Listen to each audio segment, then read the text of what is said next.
Hello and welcome back to Bookish, and welcome to my review of Utopia Avenue by David Mitchell. If you're a regular viewer of my channel, you've heard me whining about this book for more than a week now. I finally buckled down over the Labor Day holiday weekend here in the United States and got finished with it. It does weigh in at 570 pages, so it's not short. Now, before I give an opinion or review Utopia Avenue, I want to do two things. First, I want to refer you to Marc Nash's review of this book, and I saw Marc's review before I read the book and before I did my own, so I'll leave a link to that down below. And also, just real quickly, want to talk about my history with reading David Mitchell. The first David Mitchell novel I read was Cloud Atlas, and I thought Cloud Atlas was inventive, clearly a work of science fiction. I thought the way he wove that piece of music through all his different storylines and kind of brought them all together and kind of linked them all up while creating individual worlds, I thought that was really good. And I enjoyed Cloud Atlas a lot. I haven't reread it, but I enjoyed reading it, and I enjoyed having read it. So the second book by Mitchell I read was The Thousand Autumns of Jacob Desut, which I liked also, which, you know, starts off as pretty much a dead-on piece of historical fiction. Set on an island off the coast of Japan where Dutch traders were more or less relegated while they opened up trade with Japan, which had been a really closed society. I thought it was good, effective historical fiction. And then at the end, there's this kind of cool, you know, run-in with a Japanese semi-cannibalistic cult kind of adventure story thriller thing that I thought worked well, and I really liked The Thousand Autumns of Jacob Desut. I did not read The Bone Clocks, and I'm not even sure what order the books come in, so that may not even be the chronological order in which the books were published. But I didn't read The Bone Clocks, and that will be, I think, somewhat important for my reading, understanding, and review of Utopia Avenue. So Utopia Avenue, then, is my third David Mitchell novel. So, the basics.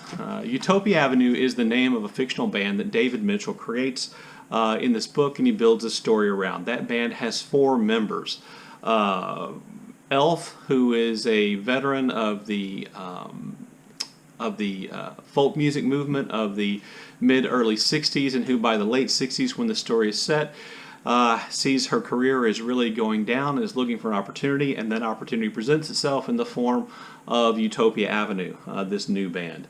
There's Dean, the hard-living, womanizing, bass-playing lyricist from a tough background and a tough community, who is, you know, looking to revive whatever bit of career he's got, and he's really kind of down on his luck and in serious monetary problems. There's Jasper Desut, notice the name similarity, who is, you know, part Dutch, part English, and he is an incredibly great guitarist with a kind of ethereal quality to his lyrics and his guitar playing, who also seems to either have some kind of a serious mental problem, or perhaps, if you're familiar with David Mitchell, perhaps his mind is occupied by some other entity as well. And so he's the guitar player. And then there's Griff, the drummer, who, you know, one of my favorite jokes of the book is kind of a meta inside joke. Griff is given short shrift. As a matter of fact, his name is Griff Griffin. He's given short shrift throughout the novel. And the running joke in the novel is that nobody pays attention to drummers, and that drummers are just kind of thrown in there. And in fact, every time there's a review, his drumming is referred to as adequate or workmanlike, and he barely gets any of the story. Of those four characters, Dean, Elf, and Jasper get numerous chapters devoted to them, and Griff really only gets one.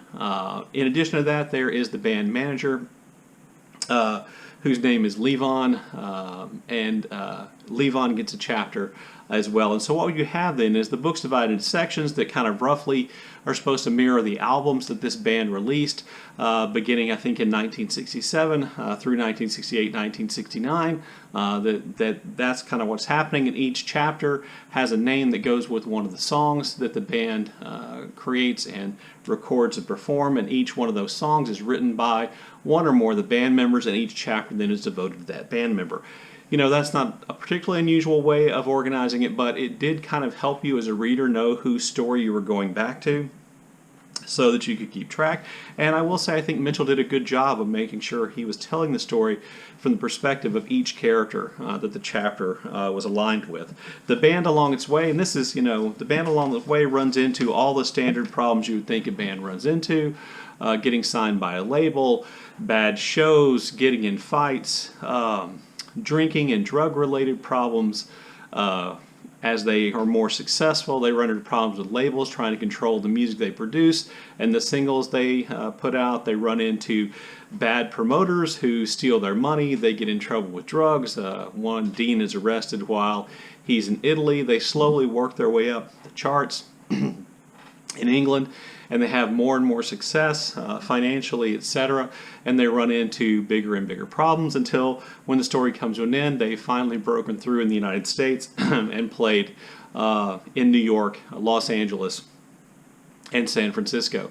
So pretty much that story of the band is pretty much standard stuff. And I think you could probably guess, if I hadn't told you that the band went through all those kinds of things, I think you could probably guess that those things were going to be a part of the story. And I think I would tell you that is one of my initial problems with the story and with the novel, and that is that Mitchell telegraphs almost all of his punches.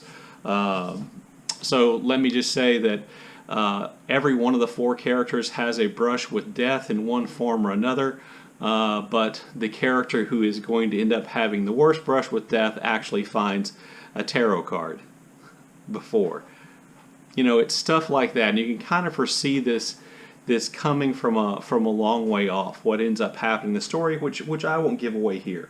But pretty much everything that you can imagine happening to a band happens. Every time you think somebody's going to cheat on somebody, they do. Every time somebody's Weasley love interest betrays them, they do. Every time somebody's friends who try to take advantage of one of the band members' stardoms shows up, they do.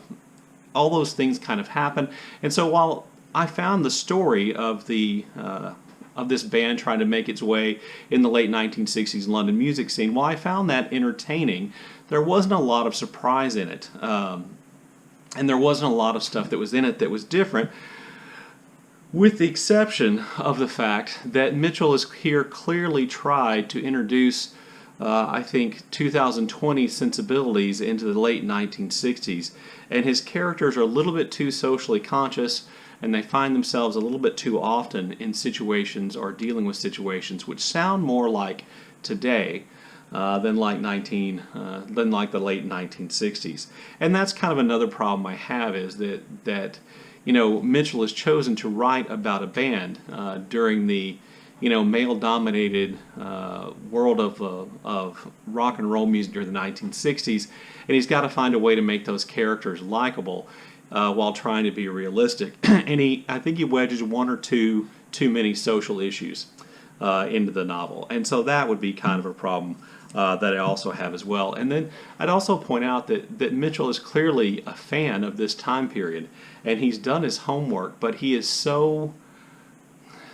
It almost feels like he wants to impress you with how much he knows about the music scene and the recording industry at that time period, that he just fills the book with details and with events and little snippets of knowledge and little descriptions of places, and I'm sure that does give the book greater authenticity, but most of us have never been to those places, have never seen those places, and so prolonged descriptions about what somebody's apartment was like, or what somebody's house was like, or a music industry person's house was like in London in 1968, it can get to be a bit taxing. He also, Mitchell works in just a plethora of musical stars and acts who make cameos or little walk-ons in the novel, and at some point you're just like going, okay, well, they've gone to a different town, somebody else has to show up, or they've played a show, they have to meet somebody else famous. So just to run down a list of people who make cameos in the novel, I wrote them a little tiny sticky note as I was going along. Once I realized it was going to happen, John Lennon, Syd Barrett, David Bowie, Brian Jones, Jimi Hendrix, Keith Moon, artist Francis Bacon, and Lucian Freud make an appearance. Let's see, Leonard Cohen, Janis Joplin, Frank Zappa, Jerry Garcia, and the entire Grateful Dead, as well as some members of Jefferson Airplane, the Hollies, Herman's Hermits, the entirety of Pink Floyd, and I'm sure, I think David Crosby makes an appearance. Anyway, it's just littered with that, and I don't know if you noticed, but that was a good 20 names, which means, if I did my math right, there's a famous person from the 1960s, a famous musician from the 1960s, about one every, 30 pages. You run into one of these people, and, it's kind of cool, and some of them I think are rendered fairly well. Some of them maybe not so much. Oh, I forgot, Cass Elliot, Mama Cass is in there.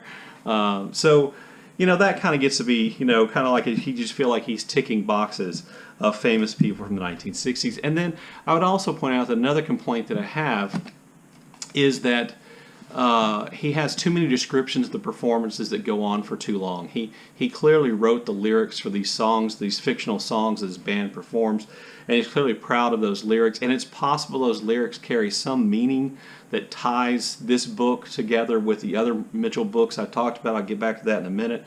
But they're just long descriptions of concerts being played and gigs being performed.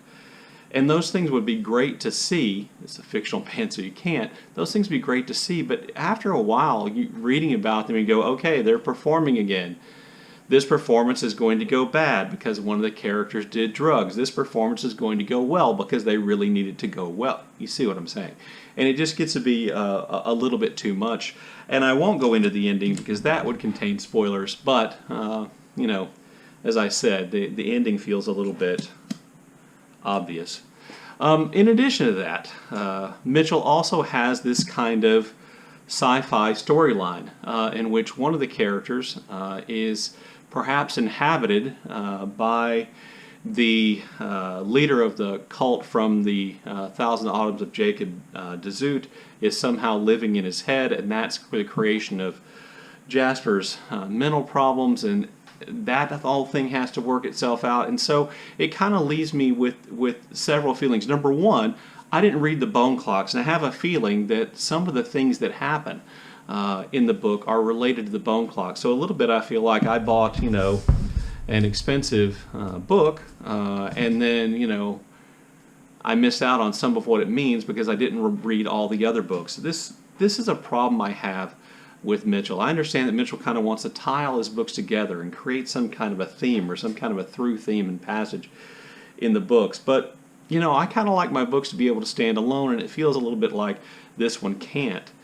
In addition to that, that kind of sci-fi aspect of the book is such a small part of the book that it in lots of ways just feels unnecessary, and it doesn't really, I don't think, contribute anything to this book in a real way. Maybe it contributes to this overall story he wants to tell by connecting all these books together, but it doesn't really connect up with this book. So I think my overall impression of the book is that it can be enjoyable, entertaining to read, particularly if, like me, you like the London music scene of the 1960s, if you like the time period, if you kind of like going, oh, I wonder if that's Lucian Freud, and then finding out it is. If that's the kind of thing you like, then I think this can be enjoyable. And, once I kind of got into it more, I did find those aspects enjoyable. But the book is just baggy. It's a bit of a mess. There's a little bit too much detail, to be honest with you. There's a little bit too much showing off, I think, on Mitchell's part in terms of what he knew and what he's trying to tie all these events and people and put his fictional band in real places and in real events. There's just a little bit too much, and so I would just say the book is a bit much. And then on top of that, there's this sci-fi element, which is a really minor part of the book, which I'm not sure contributes anything to this book, and I'm a little bit resentful that I would have to know about his other books to have read this one, and therefore it feels like to know about his next book, you would have had to read this one. That kind of puts me off. Anyway, you know, I don't do star systems, but this, you know, if you're interested in what this book sounded like, if you're a devotee of David Mitchell, I think you probably have to read it. If you're interested in, you know, like I said, that time period, the music scene in London in the late 1960s, in the United States, late 1960s, I think it could be an enjoyable read. I just found it to be a bit disappointing, a bit baggy, a bit of a mess, a bit of not knowing exactly what it wanted to be. Anyway, there you go. There's my review of Utopia Avenue by David Mitchell. If you've read Utopia Avenue or anything else by David Mitchell and you have, you know, something to say, I look forward to seeing your comments in the comment section below. And as always, thank you for watching.